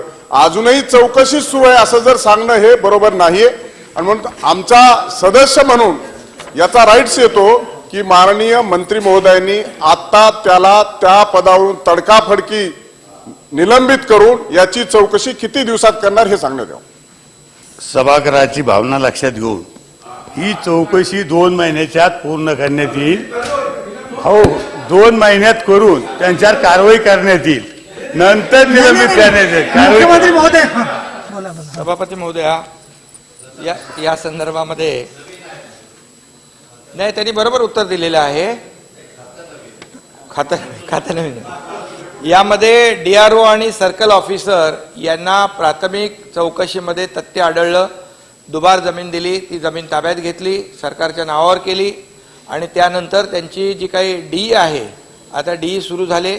या आता 2 महिन्यात मंत्री महोदयांनी उत्तर दिलेलं आहे. 2 महिन्यामध्ये नाही ऐका ना भाई, आता आपण कारवाई केली, जमीन ताब्यात घेतली, शासन जमा केली, शासनाच्या नावावर केली, म्हणजे कार्यवाही आपण केली आहे. आता यांना आपण 2 महिन्यामध्ये DE करून त्याच्यामध्ये जे काही तथ्य समोर येईल, मग निलंबित करायचं असेल किंवा काय करायचं असेल ते 2 महिन्याने आपण सभापती महोदया करू. सदस्यांचं समाधान झालेलं आहे. सभापती महोदया, सन्माननीय जयंतराव पाटील, मुख्यमंत्र्यांनी उत्तर दिल्याच्या नंतर खरं तर एक गोष्ट संभ्रम निर्माण होतो. ते मान्य करतात आहेत की सरकारने सगळं ताब्यात घेतलं, म्हणजे त्या अधिकाऱ्याने चुकी केली. असे कितीतरी अधिकारी लुटायला लागलेत आणि त्यांना तुम्ही सांगणार की 2 महिन्यानंतर आम्ही त्यांची चौकशी करू आणि ठरवू. कसं ठरवणार? तुम्ही ठरवलं, त्याने चुका केल्या, त्या सरकारने भोगल्या, ती जागा ताब्यात घेतली, तरी सुद्धा तो निलंबित होऊ शकत नाही. कशासाठी? कोणाचा जावई आहे? कशासाठी त्याला पाठीशी घालताय? आणि त्याला तात्काळ निलंबित झालाच पाहिजे आणि नंतर तुमची चौकशी करा ना. तुम्हाला प्रथमदर्शनी सगळं दिसलंय, तुम्हीच सांगताय. तुम्ही 2 महिने घ्या, 3 महिने घ्या, परंतु तो निलंबित करून त्याची चौकशी करा असं आम्ही म्हणतोय. सभापती महोदया, हा कोयना पुनर्वसनचा विषय आहे. किती वर्ष झाली याला? 60 पासून हे सुरू आहे. आज आणखी मला वाटतं शशिकांत शिंदेना माहीत आहे, जवळपास 1000 पेक्षा जास्ती लोकांना आणखी जमिनी वाटपाचं काम बाकी आहे. याच्यामध्ये एकच भीती काय, याच्यामध्ये नाही हजारो लोकांना, जवळपास 10,000 लोकांचं. तर याच्यामध्ये भीती अशी आहे, निलंबित करायला काय प्रॉब्लेम नाही आहे, पण जे काम आता सध्या सुरू आहे, जे प्रामाणिक अधिकारी आहेत, कुठल्याही प्रकारचं त्यांच्यावर या आपल्या निर्णयाने जे पुनर्वसन ज्यांना करायचं आहे, ते बिचारे ज्यांनी जमिनी दिल्या, अख्ख्या महाराष्ट्राला प्रकाश दिला आणि त्यांना अजून अद्याप मिळाल्या नाहीत. हे आताच नाही आहे बाबा, आम्हाला 4च महिने झाले भाई, असं काय करताय? 5च महिने झालेत, आता तुम्ही सगळं आमच्यावर बिल फाडायला जाल. तर याच्यामध्ये एकच आहे, आमची भूमिका सकारात्मक. भाई, आपली सरकारची भूमिका तुम्हाला माहित आहे, मी जे जे उत्तरं दिले त्याची अंमलबजावणी पण केलेली आहे. त्यामुळे या 2 महिन्यामध्ये पुढचं जे काही तथ्य येईल, कुणाला पाठीशी घालायचा काय संबंध आहे? बिलकुल नाही. आणि हे सरकार कुणालाही पाठीशी घालणार नाही, एवढा माझा शब्द सभापती महोदय देतो. आणि 2 महिन्यामध्ये ही संपूर्ण चौकशी पूर्ण करून पूर्ण तथ्य बाहेर आल्यानंतर जी काय कठोर कारवाई करायची ती आपण करू. त्याच्यावर सन्माननीय सदस्य जयंत पाटील. सभापती महोदय, याच्यामध्ये आम्हाला कुठे अभिप्राय होत आहे, कुठलं पुनर्वसन आहे? कोयनेचं असेल तर हा प्रश्न एकदम गंभीर आहे. कोयने पुनर्वसनाची जर त्या ठिकाणी वाटप होत असेल सोलापूरमध्ये, सभापती महोदय, की कोयनेमध्ये जवळजवळ मुख्यमंत्री महोदय आपण कोयनेच्या जवळ राहता पुनर्वसनाच्या. रायगड जिल्ह्यामध्ये कोयनेच्या पुनर्वसनाचे माननीय मुख्यमंत्री महोदय जवळजवळ एक गाव 3 वेळा उठलं राजे, 3 वेळा. म्हणजे ते विमानतळात उतरलं, सिडको मध्ये गेलं, बाकीच्या धरणामध्ये गेलं, आणि आज सुद्धा त्यांचं वाटप नाही. कोयनेच्या जर पुनर्वसन असेल तर मुख्यमंत्री महोदय, आपल्या जिल्ह्यातलं आहे ते साताऱ्यातलं, त्याचं गंभीरपणे आपण बघा, की जेणेकरून कोयनेवाल्यांचं पुनर्वसन ही म्हणजे 62 साली आमच्या जन्माच्या आधी त्या ठिकाणी सभापती महोदय कोयनेचे याला अजून जागा मिळाली नाही. ही जर 3 वेळा वाटली, काय काय काय झालं? नाही, तुम्ही पूर्ण करा ना प्रश्न तुमचा. तुम्हाला देतो. आता मला नवीन मुद्दा तुम्ही दिलात. मी रायगड जिल्ह्यातले तुम्हाला चिकार पुनर्वसन बाळाराम पाटील आहेत ना, यांच्या भागामध्ये एवढं आहे, कोयनाचं असेल ते गंभीर आहे, आणि तुमच्याकडनं आमच्या जास्त अपेक्षा आहेत. आणि सभापती चौकशी काय करायची आहे? जयंत पाटलाला 3 वेळा दिला प्लॉट, 2 वेळा दिला, भाई जगतापला 2 वेळा, ती चौकशी झालेली आहे, निदर्शन ते कबूल करतात. आणि मग काय त्याच्या चौकशी काय? आणि हा कोण अधिकारी? नाही सभापती महोदय, याच्यामध्ये मुख्यमंत्र्यांकडून न्याय मिळाला पाहिजे, एवढीच माझी विनंती आहे. बरोबर आहे सभापती महोदय, अतिशय जयंत पाटील साहेबांनी मुद्दा उपस्थित केलाय. कारण खऱ्या अर्थाने धरण झाल्यानंतर तलवार लगेच काढायची. अरे 4 महिने झालेत आम्हाला, तुमचा बाणा आता एवढे वर्ष झाले, तो बाणा दाखवला नाही तुम्ही, असं काय करता? बाणा तेव्हा कुठे होता? तर आता एकच आहे. नाही जयंत पाटील साहेब, आपण जो मुद्दा उपस्थित केला, मुख्यमंत्री आताच झालो ना, अधिकार आता आलेत मला. त्यामुळे याच्यासाठी जे कोयना पुनर्वसनाचे प्रलंबित विषय आहेत ते गंभीर आहेत. ही तात्काळ आपण एक हाय पॉवर कमिटी करू आणि त्याच्यामध्ये एक्सपिडाईट करू, फास्ट एकदम. तुम्ही या त्याच्यामध्ये, आणि आपले जे कोणी लोक संबंधित आहेत त्यांना आपण त्याच्यात घेऊ, आणि सगळी प्रकरणं जी आहेत गेल्या अनेक वर्षापासून, 50-60 वर्षापासून, ही आपण निकालात काढू. आणि याच्यामध्ये देखील कुणालाही नाताभाऊ, याच्यात आपल्याला कुणालाही पाठीशी घालायचं नाही बिलकुल. कोण आपला कोणी लागत नाही. भाई तुम्ही यार आम्हाला वेळ देणार की नाही? लगेच सांगतात तलवार काढा आणि बाणा दाखवा, असं कुठं चालते का? त्यामुळे असं केलं ना तुम्ही, असं केलं. तर त्यामुळे सभापती महोदया, सभागृहाच्या भावना अतिशय बरोबर आहेत, आणि आम्ही 2 महिन्यात त्याचा कार्यक्रम म्हणजे निलंबन लागतात ते कार्यक्रम. तर अंतिम त्याला विरोधी पक्ष नेत्यांना बोलायचं, आणि याच्यात हाय पॉवर कमिटी करू आपण. माझ्या माहितीप्रमाणे तुम्ही आता हे जे अधिकारी आहेत, व्यवस्थित तुम्ही शांत राहा. यांनी उजनी प्रकल्पासाठी, उजनी प्रकल्पग्रस्तांसाठी राखीव भूखंड सुद्धा मान्य सभापती महोदय, मान्य मुख्यमंत्र्यांनी उत्तर दिलं. माझा प्रश्न आहे की भूखंड उजनी प्रकल्पग्रस्तांसाठी राखीव असताना कोयनाच्या खातेदाराला दिलेला आहे 1, आणि याच्यामध्ये जुने आदेश दाखवून बनावट आदेश या अधिकाऱ्यांनी तयार केलेले आणि भूखंड वाटपाच्या बनावट स्वाक्षऱ्या केलेल्या आहे. मग आपण एक भ्रष्टाचारी अधिकाऱ्याला संरक्षण देतो का? तोच अधिकारी कसं त्याच्या चौकशी असताना त्या जागेवर असू शकेल? किमान त्याला 2 महिने या जागेवर बाजूला करा. परंतु याच्यात जुने आदेश दाखवून बनावट आदेश केलेले आहे आणि उजनी धरणासाठी राखीव असलेले भूखंड कोयनाच्या खातेदाराला दिलेले. हा एक याच्यातला गंभीर गुन्हा आहे आणि म्हणून मला असं वाटतं की याच्यात तीव्र कारवाई करावी. आपण भ्रष्टाचारांना संरक्षण देऊ नये. पण ठीक आहे, तुम्ही हाय पॉवर कमिटीमध्ये सर्व विरोधी पक्षांना घेणार आहात? विरोधी पक्ष नेते एकनाथ खडसे, ठीक आहे. आम्हाला जरी अधिवेशन मार्चमध्ये असलं, मी आता पुढचा प्रश्न पुकारते, पुढचं अधिवेशन जरी मार्चमध्ये असलं तरी सुद्धा 28 फेब्रुवारीपर्यंत याबद्दलचा निर्णय काय तो मला कळला पाहिजे. प्रश्न क्रमांक 2, 15,454, अशोक उर्फ बाई जगताप. प्रश्न क्रमांक 15,454. आपल्याप्रमाणे सभापती महोदया, सगळ्यांना देणारे देणार. एक अतिशय गंभीर प्रश्न गेल्या अनेक वर्षापासून प्रलंबित आहे आणि सफाई कामगारांच्या वारसा हक्काबद्दल आणि त्यांच्या मिळणाऱ्या रोजीरोटीबद्दलचा हा प्रश्न आहे. आमचं सरकार असताना सुद्धा आम्ही अनेक वेळा हा प्रश्न विचारला. धनंजय मुंडे त्यावेळेला मंत्री होते तेव्हा काही निर्णय झाले. 2016 मध्ये आपण काही निर्णय घेतले इथे, जेव्हा देवेंद्रजी प्रमुख होते, आपण होतात त्यावेळेला. दुर्दैवाने या 7 डिसेंबरला एक बैठक झाली, तुमच्याकडेच झाली आणि देवेंद्रजींनी त्याच्यामध्ये हे केलं होतं, इंटरफेअर केलं होतं आणि आम्हाला असं सांगण्यात आलं होतं, या सगळ्या सफाई कामगारांच्या युनियन्स आहेत, त्यांचे प्रमुख आहेत किंवा आयोग आहे, त्यांच्या सगळ्या प्रमुखांना, कारण मूलभूत प्रश्न असा आहे की या लाडपागे समितीच्या शिफारशीनुसार फक्त आपल्याला हे माहिती आहे, वाल्मिकी मेहतर आणि त्यांच्या निर्णयानुसार वाल्मिकी मेहतर आणि इतर अनुसूचित जातीमधल्या सफाई कर्मचाऱ्यांना फक्त आपल्याला देता येतं असं आपला प्रचलित कायदा आहे. पण तो आपल्याला बदली करता येतो आणि तसा निर्णय आपण घेतल्याचं आम्हाला माहिती आहे. माझी विनंती आहे, या सामाजिक न्यायाचे जे एक अधिकारी आहेत, चांगले अधिकारी आहेत, कारण मी त्यांचं काम म्हाडामध्ये बघितलेलं आहे, भांगे, त्यांनी असं आश्वासित केलं होतं की या अधिवेशनाच्या अगोदर आम्ही हा निर्णय घेतोय. अधिवेशनाचे 2 दिवस झाले, 3 दिवस झाले.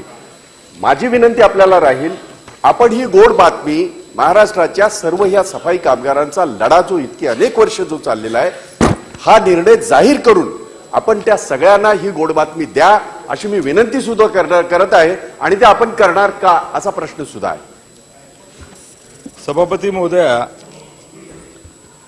सन्माननीय भाई जगतापनी अतिशय महत्त्वाचा या ठिकाणी सफाई कामगारांचा किंवा त्यांच्या पाल्याच्या संदर्भामध्ये विषय मांडलेला आहे. सभापती महोदया, महाराष्ट्र राज्याच्या सफाई कर्मचाऱ्यांना किंवा त्यांच्या पाल्यांना वारसा हक्काने नियुक्ती देणे व त्यांच्या इतर सोयीसुविधा देण्यासंदर्भात विविध विभागाचे आतापर्यंत 15 शासन निर्णय वेगवेगळे आहेत. वारसा हक्काचा लाभ व इतर जातीच्या सफाई कर्मचाऱ्यांना पाल्यांना मिळण्यासाठी विविध संघटनांनी माननीय मुख्यमंत्री महोदयांकडे वेगवेगळी निवेदन सुद्धा दिलेली आहेत आणि या सर्वांचा विचार करून माननीय मुख्यमंत्र्यांनी हे सर्व निर्णय एकत्रित करून सर्वसमावेशक एकच शासन निर्णय या संदर्भात असला पाहिजे या संदर्भात भूमिका घेतलेली आहे. आमचं या ठिकाणी सरकार आल्यानंतर माननीय मुख्यमंत्र्यांनी अतिशय सकारात्मक मोठं पाऊल त्यामध्ये उचललेलं आहे.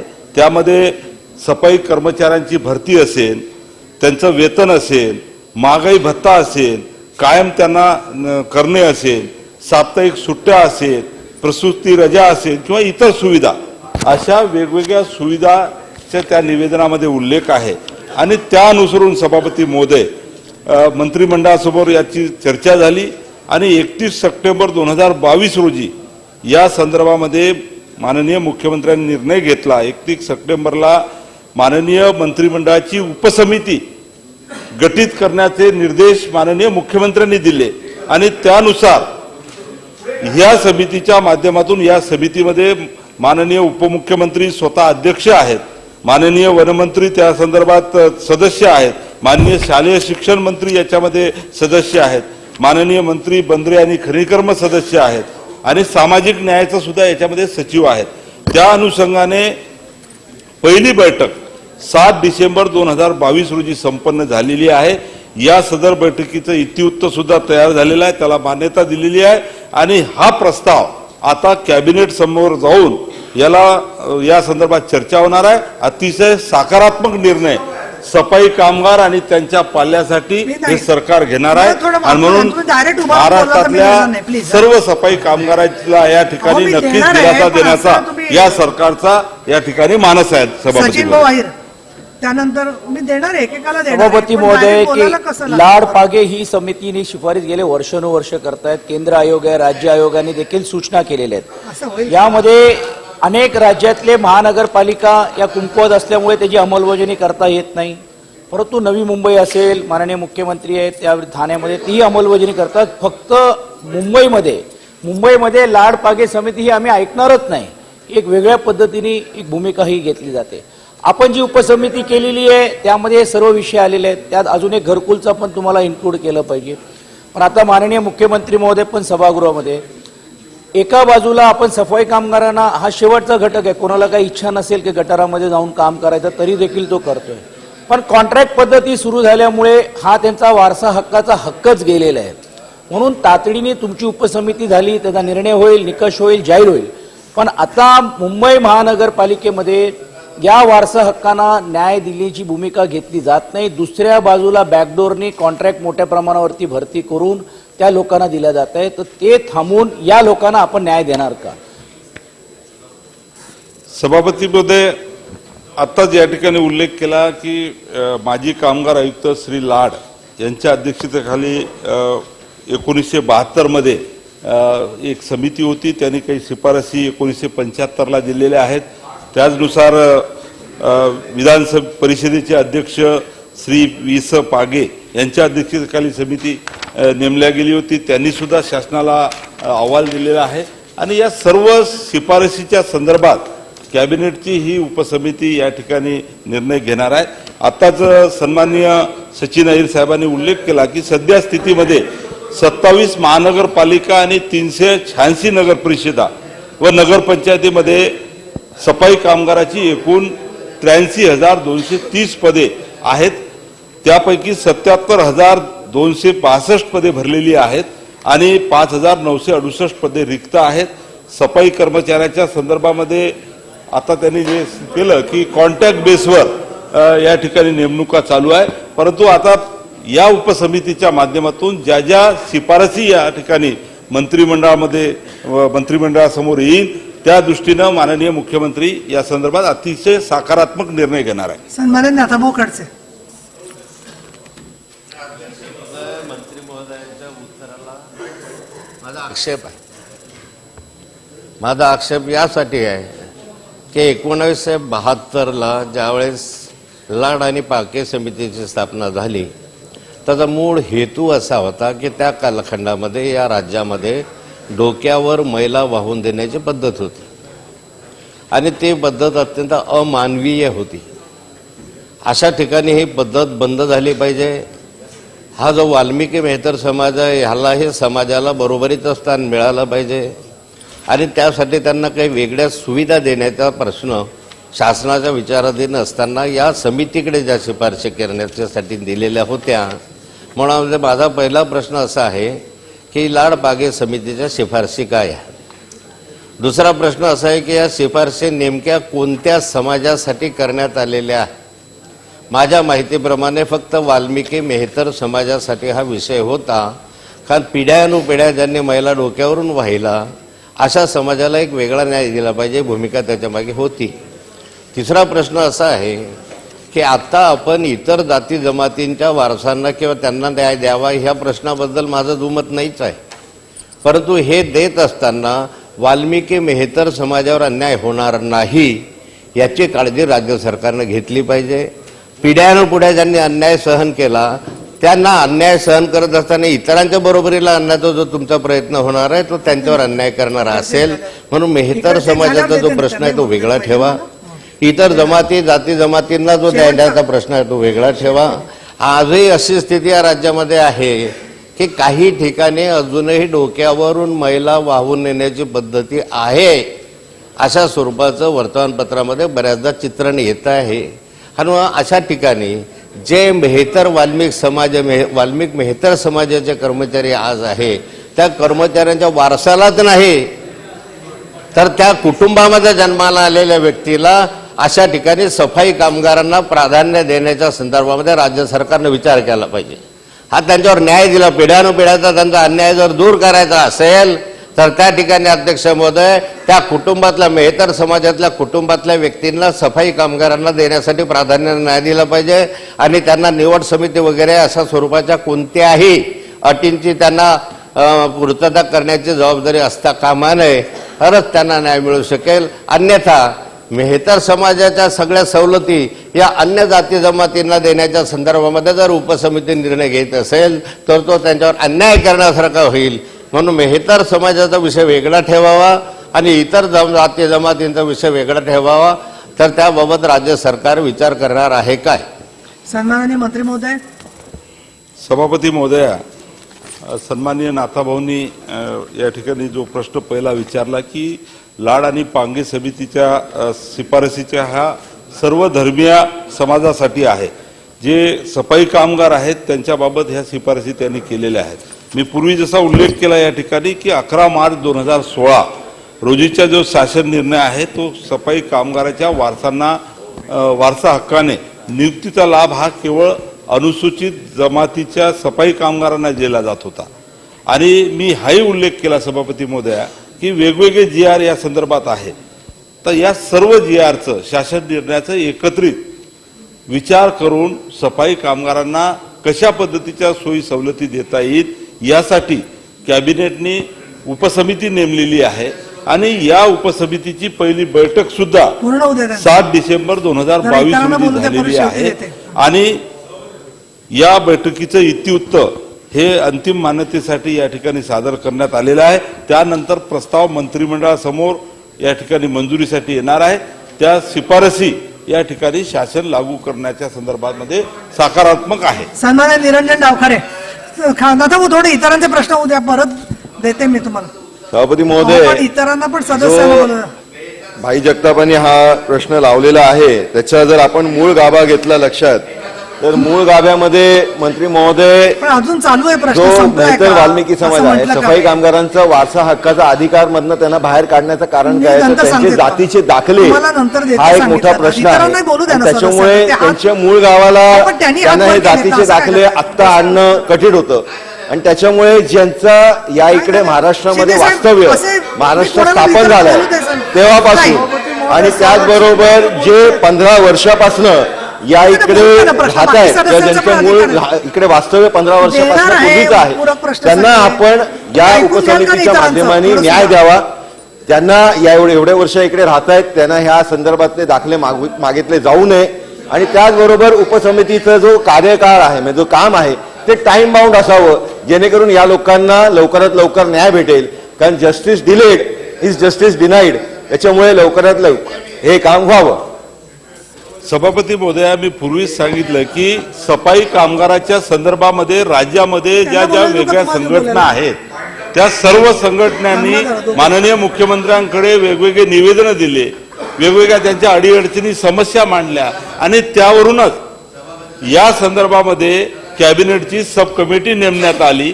आणि ही सब कमिटी या सर्व निवेदनाच्या माध्यमातून या ठिकाणी सर्व सफाई कामगार असेल किंवा त्यांचे जे काही वारस असतील त्या सर्वांचा सकारात्मक विचार घेऊन या ठिकाणी एकच GR या ठिकाणी शासन काढणार आहे. आणि त्या माध्यमातून नक्कीच त्यांना समाधान होईल अशा पद्धतीची कारवाई शासनाकडून चालू आहे. सन्माननीय नाथाभाऊ खडसे. मी आपला आभारी आहे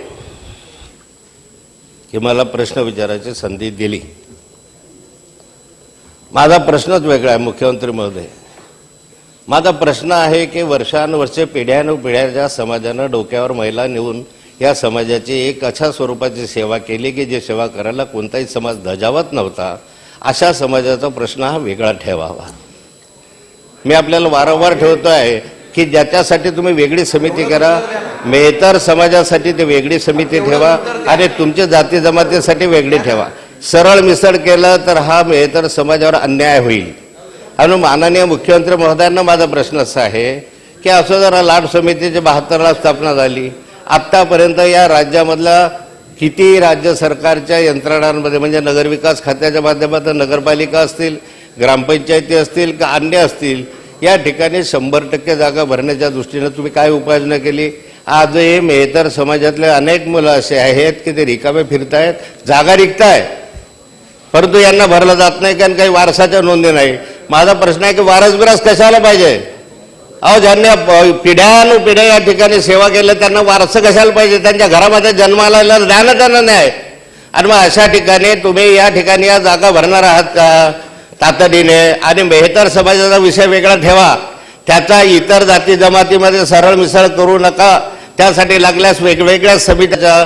त्यामुळे माझी विनंती मुख्यमंत्री महोदयांना, एक तर नगरविकास विभागामधल्या ज्या जागा रिक्त आहेत त्या तातडीनं कालबद्ध कार्यक्रम ठेवून तुम्ही देणार आहात का? एक. दुसरं, जे समिती उपसमिती नियुक्त केलेली आहे ती उपसमिती किती महिन्यामध्ये, किती वर्षामध्ये, किती दशकांमध्ये निर्णय घेईल याची काही कालमर्यादा सरकारने ठरवलेली आहे काय?